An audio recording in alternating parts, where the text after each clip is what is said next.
Bonjour tout le monde et bienvenue dans la Forteresse de Solitude. Aujourd'hui, nouvelle série et nouveau format, vous l'avez vu dans la miniature. On va parler de Pourpre Sang. Alors ça du coup c'est la variante Mommy Comics, enfin Mommy Librairie tout simplement. Pourpre Sang édité chez Astrolabe de Léo Chérel. Donc ça c'est la couverture, comme j'ai dit, tirage Mommy. Je mettrai la normale par là normalement. On a du coup avec ça un Ex Libris signé par Léo Chérel, avec, hop, on a à l'arrière du coup on a Mommy, Pourpre Sang, Astrolabe, etc. Ça je vais mettre à côté. Du coup c'est un nouvel éditeur, c'est la collection Charybde qui du coup c'est un peu fantastique, etc. C'est, le tirage, celui-là c'est 24, couverture classique c'est 22. Pour quand même c'est 96 pages. Vous l'avez vu, de toute façon c'est tout fin, c'est vraiment ces types BD franco-belge, c'est large comme un grand format du label 619, on va dire.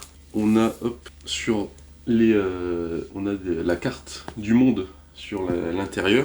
On a, on a un petit message de Léo Chérel, on a la première page, puis après on a le classique Pourpre Sang machin, et après avec une petite illustration.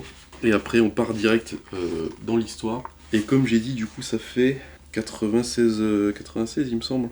97, 98 pages. Ça commence à la cinquième, donc ça fait 93 quoi. Non, 95.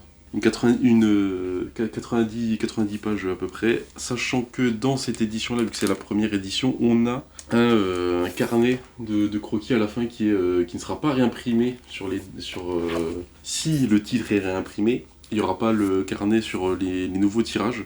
C'est voilà, c'est tout ça pour le truc. Et aussi Astrolabe, qui notamment ça, qui a été édité par François Hercouet, qui est notamment responsable édito chez Urban Comics.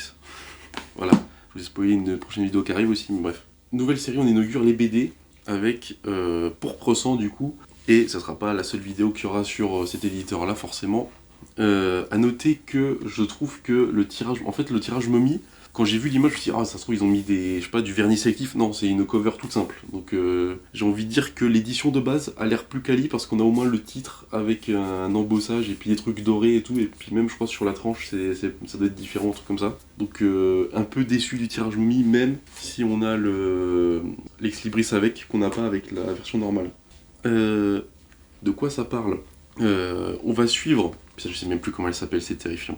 Alors, Laurenthe. On va suivre Laurenthe et Saulne, son mentor, puisque quand on ouvre le récit, tout simplement, en fait, il commence sur une chasse aux monstres, et en fait, on apprend que Laurenthe va devenir une Pourpre Sang, qui est ni plus ni moins que qui sont des chasseurs de monstres, un peu à la The Witcher, mais du coup là c'est twisté en mode pirate, et du coup ils sont à la chasse aux monstres, etc. Le monstre qui ressemble à ça, spoiler, il fait pas plus de 10 pages, hein, il le tue directement pour la prime justement. Ensuite ils vont récupérer la prime. Sauf que il y a plus d'argent, ma bonne dame, voilà, comme maintenant, tout simplement. Et du coup, ils se disent que ah putain, ça serait, en fait, elle est même pas encore Pourpre Sang que c'est possiblement la fin de l'aventure. Et du coup, ils se disent putain, qu'est-ce qu'on va faire et tout. Et en sortant de là où ils sont, de là où ils habitent, en fait, elle va voir quelqu'un qui fouine sur la queue, justement, sur le truc qu'ils ont ramené du monstre, et en fait elle va tomber sur une aristo qui va leur proposer une grosse somme d'argent pour l'accompagner à un bal.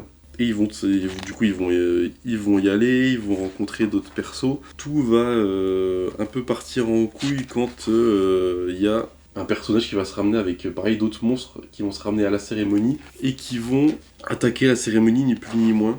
Et il y aura un peu de grabuge et c'est tout en fait, parce que après on va avoir Laurenthe qui va décider de partir, puisque comme j'ai dit, il y a eu du grabuge, etc. pour retrouver ce perso, parce qu'il y a eu un vol parce que justement, ça me revient en refeuilletant les pages, l'aristo en fait justement cherchait un crâne qui, comme par hasard, est aussi recherché par ceux qui vont attaquer la réception, quoi. Et du coup, il y a tout un mystère autour de ce truc, et c'est ce qui va pousser Laurenthe à partir.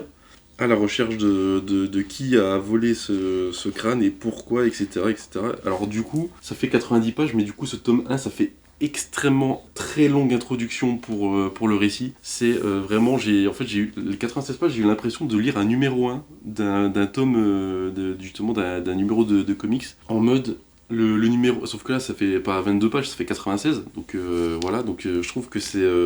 Il y a des moments où je trouve que ça manque de rythme, où littéralement les... Bah, il y a le début avec la chasse, qui est, ça pour le coup c'est très très cool, ça met très bien dans le bain. Ils reviennent pour prendre du coup la prime, où ils se rendent compte qu'il y a pas l'argent qui leur était promis, et du coup ils sont en mode ah mais il y a plus d'argent machin, ils se rendent compte que ils vont peut-être changer, enfin ils vont changer de métier parce qu'a priori ça paye pas assez. Directement après il y a du coup ils rencontrent l'aristo, et à partir de ce moment-là après c'est le bal pendant la grande majorité du tome. Ils sont dans le bâtiment du bal justement. Et après, il y a la fin où ils quittent le. Oui, ils quittent le. Où Laurent part un peu pour voir ses trucs, et c'est. Et ça fait une vingtaine de pages. Ouais, en fait, il y a. C'est 90, 20, 40. Ouais, c'est ça, en fait, il y a 20 pages au début où c'est l'introduction. On a tout le reste où c'est dans le bal, et les 20 pages de fin où c'est, comme dit, la fin de l'histoire, quoi. Mais le gros sentiment que j'ai eu en lisant ça, c'est que ouais, c'est une grosse introduction. Alors après, c'est un tome 1, mais c'est une grosse introduction ouais, de 90 pages.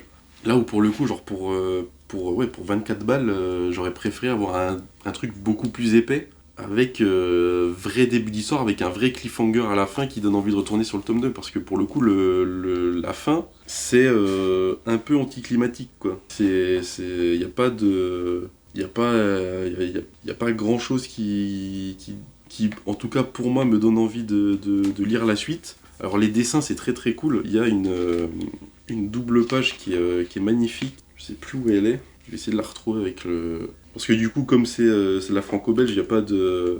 Il n'y a pas beaucoup de... Ben, en fait, d'ailleurs, la double page, c'est l'ex libris, justement, mais sans les cases en plus. Ça, je trouve que il y a deux doubles pages. Il y a celle-là et le moment où Laurent et l'aristo rentrent dans la salle. Ça aussi, c'est un peu plus sombre, mais voilà. Il y a un peu moins d'effet waouh, alors que pour le coup, cette double page-là, elle est vraiment, moi je la trouve vraiment magnifique. Le dessin fait pas trop franco-belge, ça fait vraiment mix. Ça fait vraiment je dis comics français, mais du coup c'est de la BD tout simplement. Mais je trouve que Léo Chérel a un vrai style très très cool. Après, je crois que il me semble par contre que c'est sa première BD où c'est lui qui scénarise et qui dessine du coup. On sent que c'est peut-être un peu poussif par moment, mais ça fait quand même le taf, même si pour l'instant ça manque d'enjeu. Pour l'instant je me dis bon ok ouais, en fait je me dis ok, l'univers est cool.